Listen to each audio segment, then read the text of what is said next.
বানে ধোৱা শিৱসাগৰত বৰ্তমানো দেখা গৈছে কিছু অসহনীয় দৃশ্য। বানে সকলো শেষ কৰা একাংশ পৰিয়ালৰ মাজত এতিয়া সৃষ্টি হৈছে হাহাকাৰ।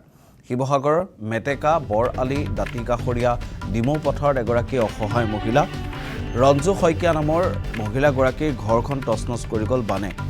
ঘৰৰ সকলো সামগ্ৰী গৰু, ছাগলী আৰু কুকুৰা বানত উটি গ'ল। দিন হাজিৰা কৰি পৰিয়াল পোহপাল দিয়া ৰঞ্জু শইকীয়াৰ চকুত এতিয়া কেৱল চকুপানী। চুবুৰীয়াৰ ঘৰত আশ্ৰয় লৈ এক অনিশ্চিত ভৱিষ্যতৰ অপেক্ষাত অসহায় ৰঞ্জু শইকীয়া।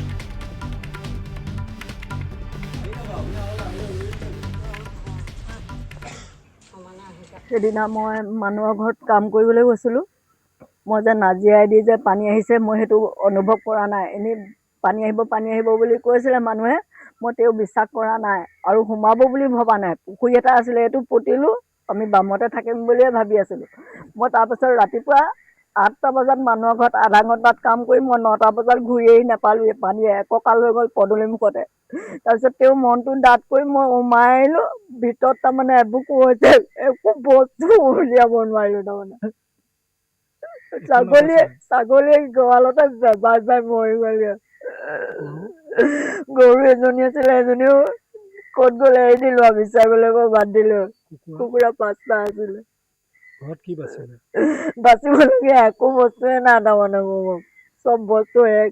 মই মানুহজনীয়ে মই লোকৰ ঘৰত সোমাই আছোঁ এতিয়া। ল'ৰাটো থাকে, আহি আছে, ল'ৰাটো গেছৰ গুদামত থাকে। মানুহজনী বোৱাৰীজনী খনামুখত মাকৰ ঘৰতো পানীয়ে বোৱা দিনাখনে গুচি গ'লগৈ। মোৰ এতিয়া লোকৰ ঘৰত আছোঁ যদিও মোৰ মনটো বৰ বেয়া লাগিছে। চাহ পানী অকণ দিছে, ভাতকেইটা দিছে, মই বনাই ৰ'দত দুখ কৰিয়ে খাইছোঁ। মই হাত দিয়া ভাত খোৱা নাই। 9,000 টকা পাইছা নাই? নাই পোৱা সেইটো।